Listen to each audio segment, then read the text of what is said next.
அதோடு இப்போ நாங்கள் கொடுக்கப்பட்டதில் பட்டியலில் சுமார் 4 லட்சம் கோடி இந்த 4.5 ஆண்டுகளில் திராவிட முன்னேற்ற கழக ஆட்சியில் பல்வேறு துறைகள் ஊழல் நடைபெற்றிருக்கிறது.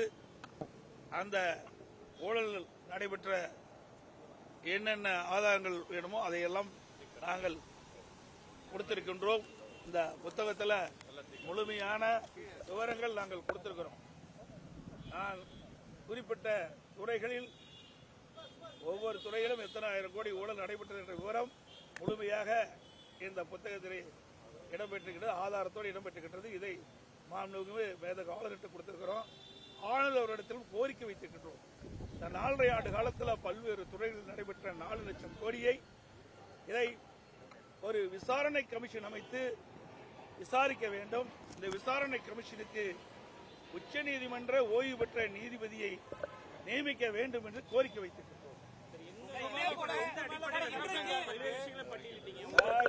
இதுக்கு ஆதாரம் தான் இருக்குது. என்ன அடிப்படைன்னா ஆதாரத்தோட அதுக்குத்தான் இந்த பட்டியல் அடங்கின்ற விவரங்களை எல்லாம் விசாரணை கமிஷன் ஒன்று அமைக்கப்பட்டு இந்த விசாரணை கமிஷனுக்கு ஓய்வு பெற்ற உச்ச நீதிமன்ற நீதிபதியை நியமிக்க வேண்டும் என்று நாங்க வலியுறுத்தி இருக்கிறோம்.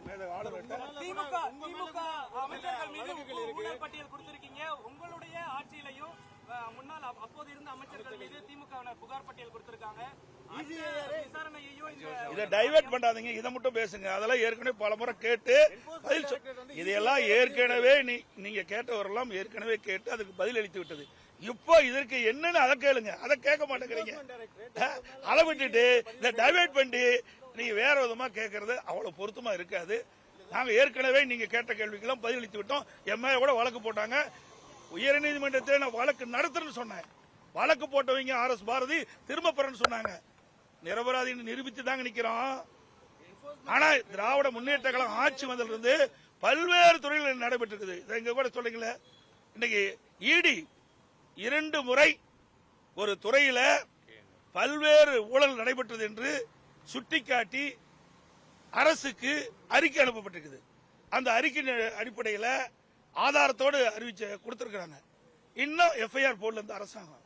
அதை என்னன்னு கேளுங்க, அதை கேட்க மாட்டேங்கிறீங்களே.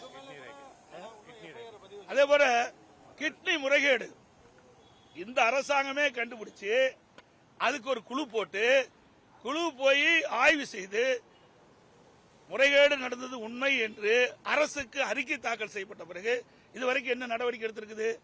அது யாருடைய மருத்துவமனை? திமுக சட்டமன்ற உறுப்பினருடைய மருத்துவமனை. அதனால நடவடிக்கை எடுக்கல. இதையெல்லாம் கேள்வி கேளுங்க.